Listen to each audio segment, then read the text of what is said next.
Shalom saudaraku dalam nama Tuhan Yesus Kristus. Bertemu lagi dengan saya Pendeta Novel Saragi. Firman Tuhan yang menyapa kita pada saat ini di Paskah kedua ini tertulis dalam Keluaran pasal yang ke-14 ayatnya yang ke-26 sampai ayatnya yang ke-31. Namun sebaiknya kita bersatu dulu di dalam doa. Kita berdoa. Bapa di dalam sorga, terima kasih Tuhan Yesus buat anugerah-Mu, buat perbuatan-Mu yang begitu luar biasa. Bahkan kami mengimani Engkau Tuhan yang mengalahkan kematian, Engkau bangkit mengalahkan kematian itu sendiri, dan kami semakin percaya bahwa kami juga pada saatnya akan Tuhan bangkitkan menjadi pribadi-pribadi yang menyenangkan Tuhan di dalam kehidupan kami. Satu kerinduan kami mau dengar-dengaran akan firman-Mu, maka berfirmanlah Engkau Tuhan, sebab kami siap untuk menerimanya. Amin. Shalom saudaraku dalam nama Tuhan Yesus Kristus, sahabat terbaik di dalam kasih Kristus. Seperti yang saya sebut tadi, bahwa firman Tuhan yang menyapa kita tertulis dalam Keluaran pasal yang ke-14 ayatnya yang ke-26 sampai ayatnya yang ke-31. Begini firman Tuhan, saya bacakan buat kita. Berfirmanlah Tuhan kepada Musa, ulurkanlah tanganmu ke atas laut, supaya air berbalik meliputi orang Mesir, meliputi kereta mereka dan orang mereka yang berkuda. Musa mengulurkan tangannya ke atas laut, maka menjelang pagi berbaliklah air laut ke tempatnya, sedang orang Mesir lari menuju air itu. Demikianlah Tuhan mencampakkan orang Mesir ke tengah-tengah laut. Berbaliklah segala air itu lalu menutupi kereta dan orang berkuda dari seluruh pasukan Firaun yang telah menyusul orang Israel itu ke laut. Seorang pun tidak ada yang tinggal dari mereka. Tetapi orang Israel berjalan di tempat kering dari tengah-tengah laut. Sedang di kiri dan di kanan mereka, air itu sebagai tembok bagi mereka. Demikianlah pada hari itu, Tuhan menyelamatkan orang Israel dari tangan orang Mesir. Dan orang Israel melihat orang Mesir mati terhantar di pantai laut. Ketika melihat oleh orang Israel betapa besarnya perbuatan yang dilakukan Tuhan terhadap orang Mesir, maka takutlah bangsa itu kepada Tuhan, dan mereka percaya kepada Tuhan dan kepada Musa hambanya itu. Demikian firman Tuhan. Maaf, mudah-mudahan tidak ada yang langsung mematikan YouTube-nya ya, takut kena virus gitu. Saudaraku di dalam nama Tuhan Yesus Kristus, selamat Paskah, Shalom. Saudara yang diberkati dalam nama Tuhan Yesus Kristus, sahabat terbaik di dalam kasih Tuhan Yesus Kristus, melihat atau berada di dalam firman Tuhan pada saat ini, saya langsung teringat dengan apa yang dikatakan sebuah lirik lagu yang luar biasa itu. Apa itu? Yang sangat memberkati. Pasti setiap kita sama-sama mengetahuinya, tapi karena kualitas suara saya tidak sebagus saudara sekalian, saya hanya mau membuka saja begitu, biar kita bisa semakin lagi memuji Tuhan dalam kehidupan kita. Apa itu? Dia buka jalan saat tiada jalan, dengan cara yang ajaib. Dibukanya jalanku, dia menuntunku dan memeluk diriku. Dengan kasih dan kuasanya, dia buka jalan, dia buka jalan. Ya, kalaupun tidak bagus nggak apa-apa lah ya, tapi pesannya sangat luar biasa. Apa itu? Tuhan selalu buka jalan.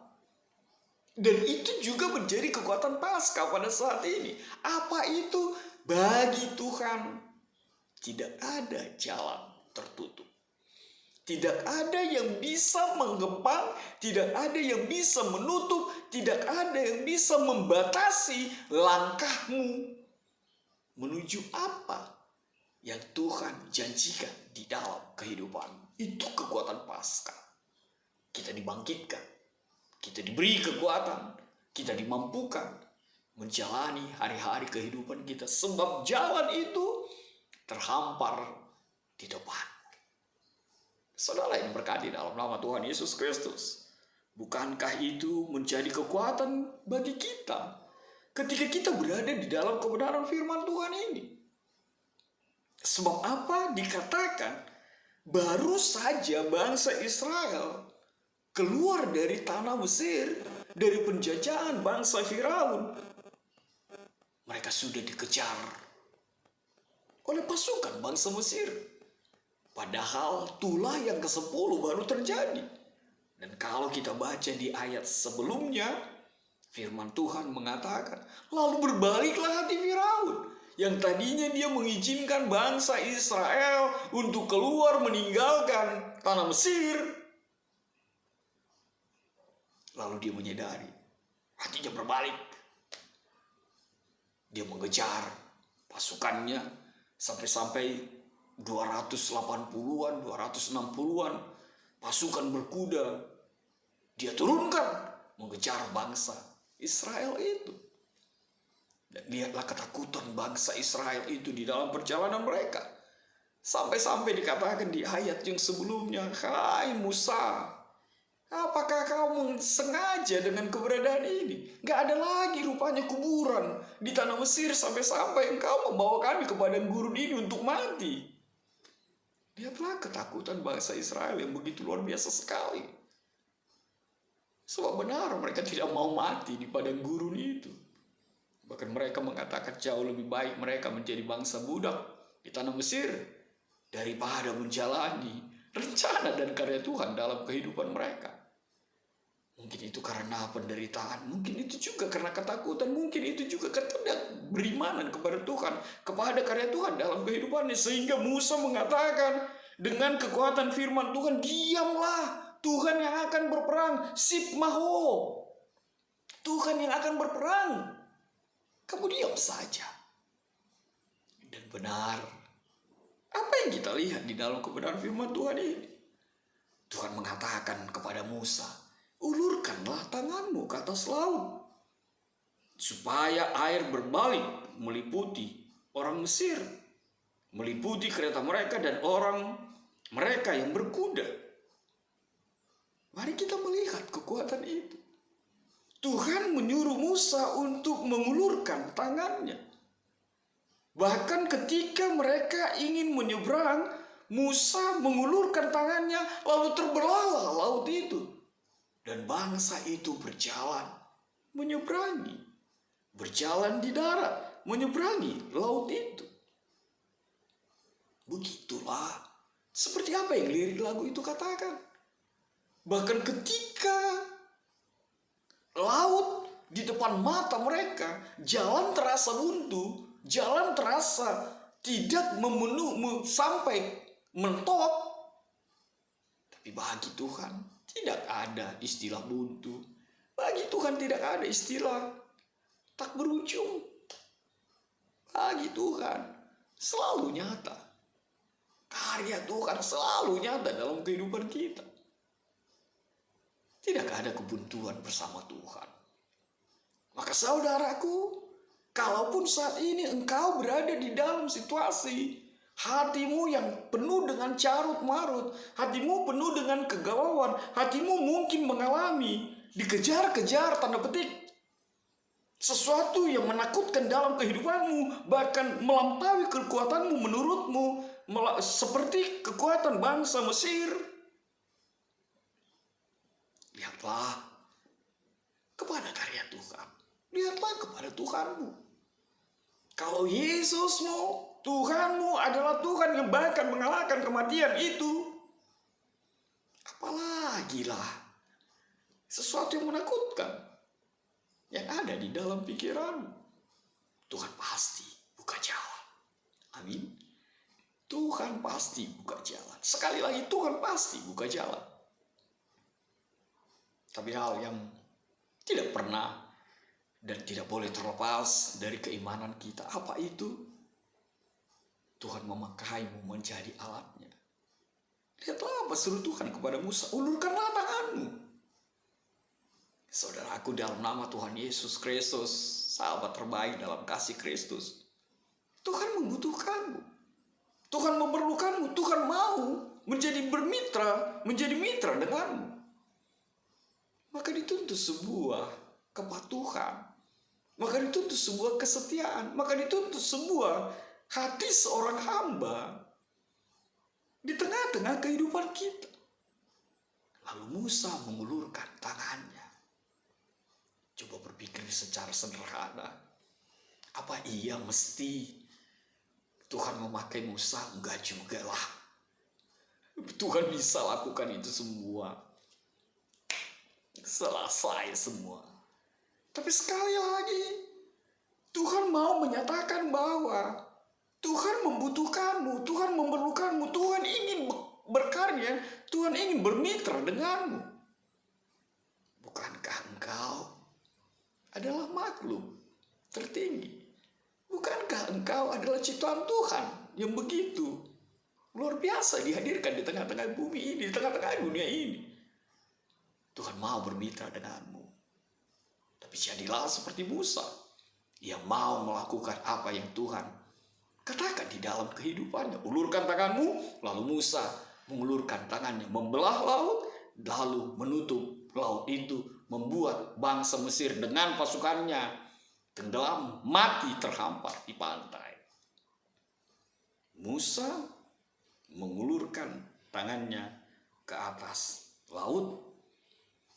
Maka firman Tuhan mengatakan, demikianlah Tuhan mencampakkan orang Mesir ke tengah-tengah laut, lalu menutupi kereta dan orang berkuda dari seluruh pasukan Firaun yang telah menyusul orang Israel itu ke laut. Seorang pun tidak ada yang tinggal dari mereka. Saudaraku, di dalam nama Tuhan Yesus Kristus, apa yang hal berikut yang mau dinyatakan? Percayalah, mujizat Tuhan itu selalu nyata dalam kehidupan kita. Apa yang tidak pernah kita pikirkan, apa yang tidak pernah kita harapkan, apa yang tidak pernah kita bayangkan. Kalau Tuhan mau berkarya untukmu, untukku, untuk kita semua, maka itu akan menjadi kenyataan yang pasti. Bahkan lihatlah, laut itu adalah gambaran kekelaman, laut itu adalah gambaran kegelapan, laut itu adalah gambaran ketakutan. Bahkan dipercayai hewan terbesar di muka bumi ini pun ada di dalam lautan. Tapi lihatlah, kuasa Tuhan mematahkannya, membelahnya, dan membuatmu berjalan menuju tujuan.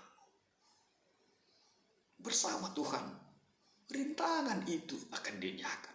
Bersama tangan Tuhan yang kokoh penuh dengan kemenangan itu, engkau akan dimenangkan. Sama seperti kemenangan Tuhan Yesus mengalahkan sesuatu yang paling menakutkan dalam kehidupan kita, kematian itu sendiri. Dan itulah Paskah yang kita rayakan pada saat ini.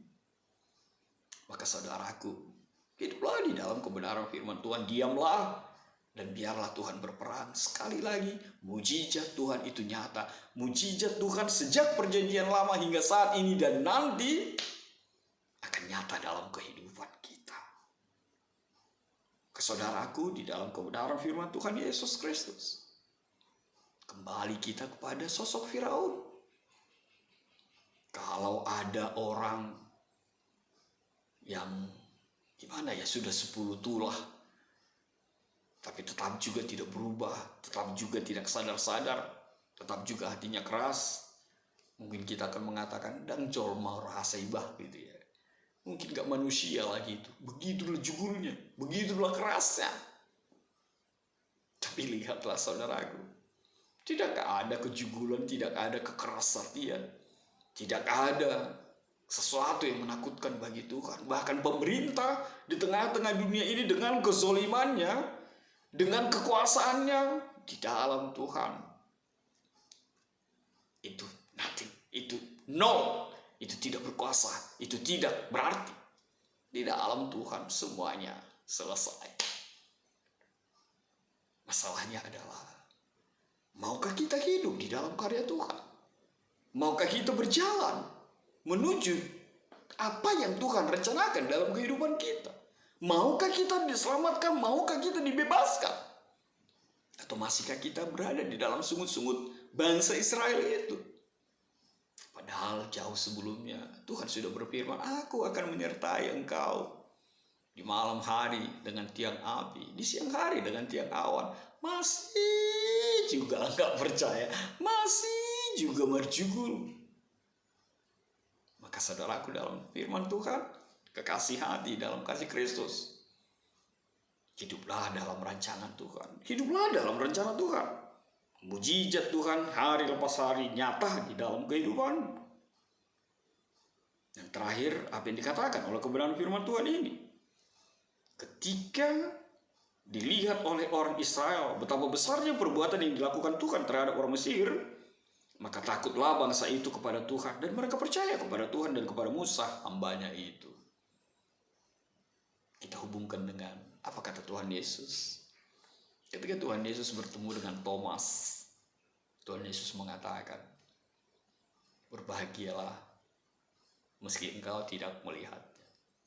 Kalau bangsa Israel ketika melihat mujizat itu baru percaya kepada Tuhan, baru percaya kepada Musa, saudaraku, iman yang sesungguhnya seperti apa yang dikatakan oleh Ibrani pasal yang ke-11 ayat yang pertama itu.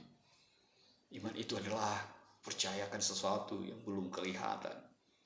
Dan saat ini mungkin dan dipastikan kita tidak akan melihat karya yang dialami oleh orang Israel itu. Atau dipastikan kita tidak lagi berada di dalam situasi melihat dengan mata kepala sendiri seperti perempuan-perempuan. Seperti para murid ketika itu melihat kebangkitan Tuhan Yesus mengalahkan kematian itu. Tapi firman Tuhan mengatakan, percayalah, meski engkau tidak melihat. Sebab Yesusmu, Tuhanmu, Tuhan kita, Yesus kita, benar-benar sudah bangkit, mengalahkan kematian itu sendiri. Maka saudaraku, apa yang bisa kita ambil menjadi kekuatan dalam firman Tuhan ini? Yang pertama sekali, ikutilah perintah Tuhan. Mujizat itu pasti akan menyertaimu dan memberkatimu. Yang kedua, lihatlah bagaimana kuasa Tuhan membelah laut, bahkan berinisiatif melakukan yang terbaik di dalam kehidupan kita. Yang ketiga, percayalah, Allahmu tidak akan tinggal diam. Yesusmu, Yesus kita, tidak pernah tinggal diam. Melihat engkau dikejar-kejar, melihat engkau ketakutan, melihat engkau bergumul, dihempaskan oleh dunia dan keinginan. Tangan Tuhan akan selalu memberi kekuatan kepadamu. Tangannya menuntunmu, tangannya memegangmu, tangannya merangkulmu. Bahkan tangannya memberikan keselamatan bagimu. Tuhan memberkatimu. Amin. Kita bersatu dalam doa. Terima kasih Tuhan Yesus buat kebaikanmu. Terima kasih Tuhan buat karyamu. Kau sungguh luar biasa. Mujizatmu selalu nyata. Engkau Tuhan selalu membuka jalan. Bahkan ketika tiada jalan. Dalam kasih-Mu Tuhan, penyahkanlah virus-virus ini. Amin.